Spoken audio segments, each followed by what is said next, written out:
It is not taboo to say that Christabel, she sure does slay. You guys, our girl is going to Eurovision and we have to talk about it. Are you ready? Let's do this.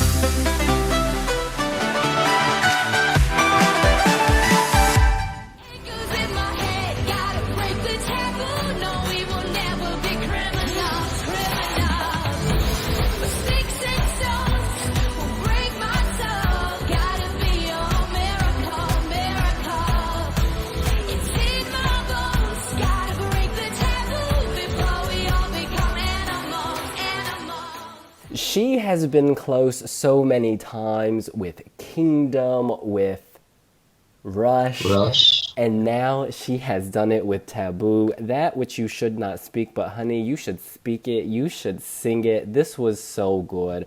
I'm gonna tell you a story about a little boy named William, and during our top 3 video, y'all had given other number ones, which were perfectly valid, but I felt ashamed.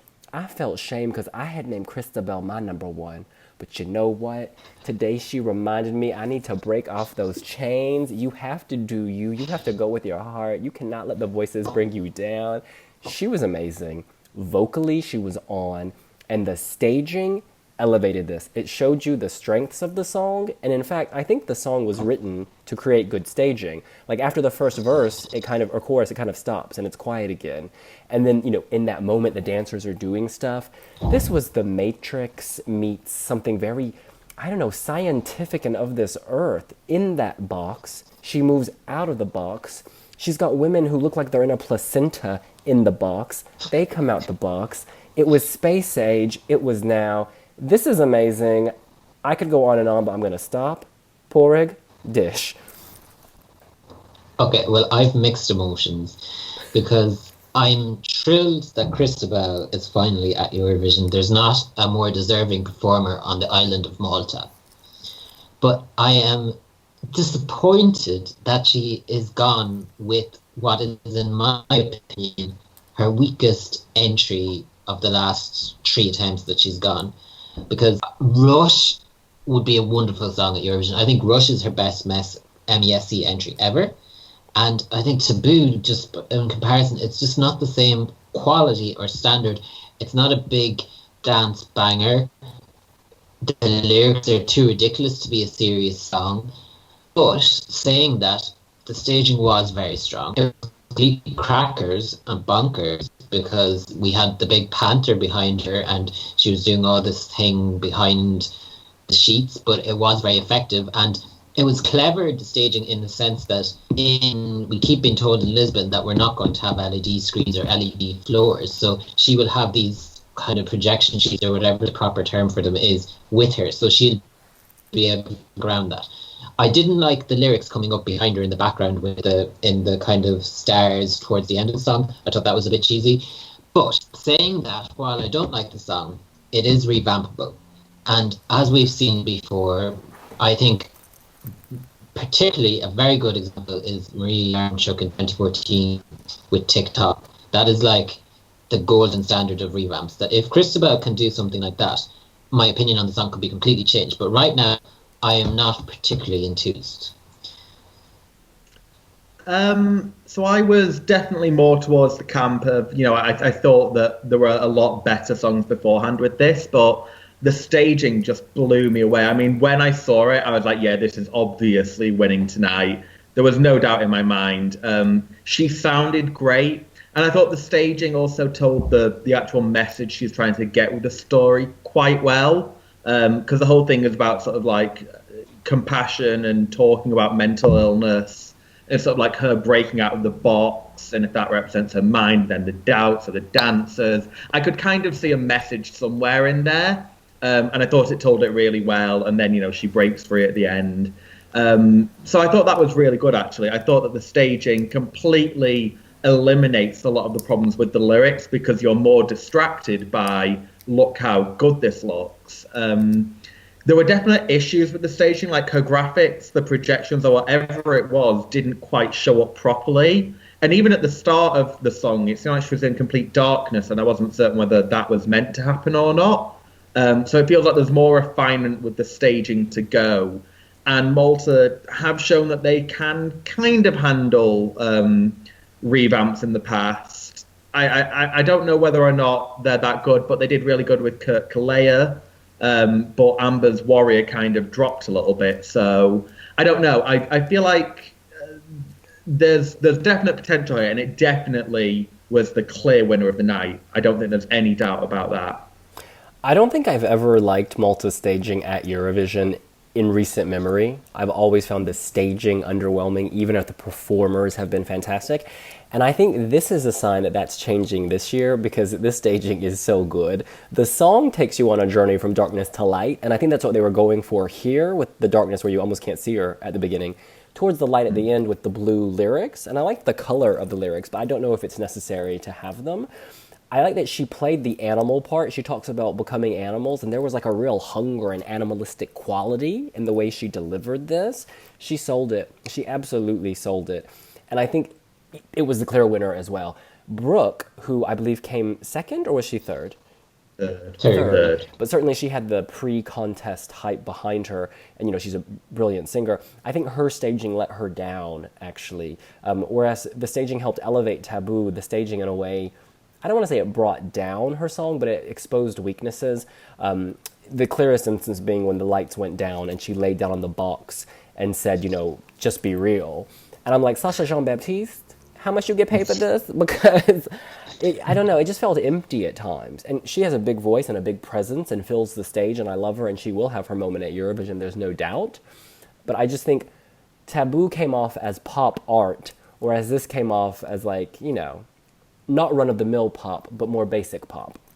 Yeah, it didn't work, the staging. It had too many elements going on, and it was kind of nearly like Sacha Jean-Baptiste went through her greatest hits and kind of threw elements of all of them at Brooke, because there was moments where her face was being projected behind her, and we know that Sacha Jean-Baptiste is very fond of doing that with her acts. Then there was another moment where her face broke into a million pieces. There was that scene on the box, which didn't work because her dress was too long, and the way the lights were shining through it, it didn't look flattering, and it just looked weird, and it didn't match the lyrics like you were saying.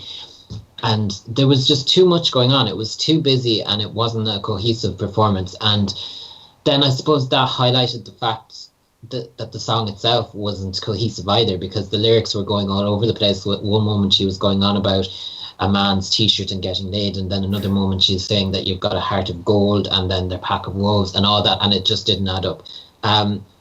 But like with Christabel, if Brooke had won, the song would have been fixable and revampable. But the staging just let her down a lot, I think.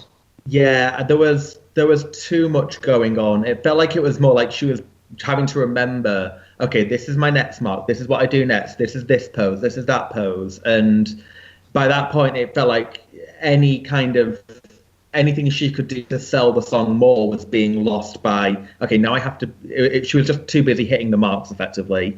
And I think the worst case was probably that whole lying down on the box. She just looked uncomfortable at times. Like, I don't know how long she's been rehearsing that particular routine, but it felt like she was still not 100% confident about it. And that isn't what we've come to expect from Brooke, because, you know, Brooke has shown so many times and will continue to, and I'm sure she will go to Eurovision at some point. But it's just like we expect a little bit more, I kind of feel like, from her performances. You know, her vocal was still great, no doubt about that, but it just felt like if you were to compare the Taboo staging and how that elevated the song from, you know, questionable lyrics here and there, and then you've got the same with Heart and Gold, but the staging just didn't do anything for it. It didn't harm it that much, but it didn't make it rise above. And just quickly on Joe and Dad, not Joe and Dad, Joe and Richard, who is his dad, or Richard and Joe's the dad. This was a sweet performance. I think all of us really liked the studio cut, and they managed to stay true to that. It was very pure. They start in the audience, move to the stage. It was warm. It went down well in the arena. Vocally, they're very, very sound. I don't think this was the right song for Eurovision, and I think that explained a lot of the voting. So it did very well, respecting their talent. But yeah, this was Christabel's year. Well done to Joe and Richard for bringing something different. I'm glad she's going through. So I should really focus on them, but I just have to say this. She's my favorite. This is my favorite Maltese package in a really long time. I absolutely love this. I really love this. And I'm trying to think back to what Maltese act I preferred, and I don't know if I can think of one. And y'all got real quiet real fast. I would say on Song for Dad, I thought that it was very good, and I did think there was a moment or two where I did think this could be the one going to Eurovision, because it was so emotional and so sweet and heartwarming.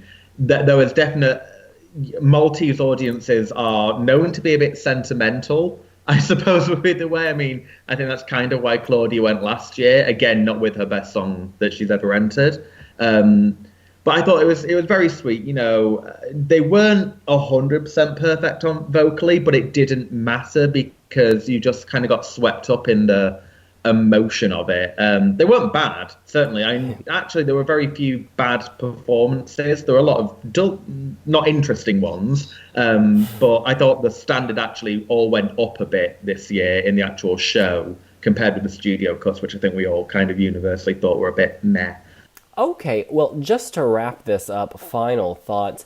I think one issue with this selection this year was something about the lyric videos it turned people off to the contest, and then when you see them live, it was good. And so I don't know if it's too much auto-tune or if it's too much production, or is it putting bad lyrics and big words in front of you and it exposes the cracks. It really highlights it, because beforehand they used to sing, I think. You know, they used to be in the studio in previous years when they were revealing the song. Whereas this time you're like, okay, I'm watching this, I'm paying attention. Oh, look, she's talking about wools and shirts, and it really zoned in on that fact. So maybe we're just being overly harsh. Yeah, I think a lot of, if you were to look at a lot of lyrics in other countries, it probably is just as bad. But they just made it a lot more obvious. And that's why probably the staging did help. I think the only other thing, I mean, obviously Malta are in the semi-final too, and that's the semi-final of death, as everybody seems to be calling it, because there's one spot not taken by guaranteed qualifiers and all this. But actually, she's in the second half. I think it might just make it. If they really nail the staging, I think that there's a chance for this. I think that they did make the right choice on the night, and certainly the right choice for Eurovision. I think if they bring that box, those dancers, that lighting, they're halfway home. This is good. I'm going to go out on a limb. We don't even have the other songs yet, and I know this is Semi of Death. This is the best shot they've had of making the final in a while. I mean, they made it in 2016, obviously, but I'm saying I feel more confident than I usually feel about Malta making the final at this stage. I'm going to rewatch it a few more times tonight because I think there is a lot to dissect, a lot to unpack. There are no more taboos. She broke the chains. Sticks and stones will not break her soul. In any case, that's what we think. What do you think? Does Taboo have you talking? Did the right act win?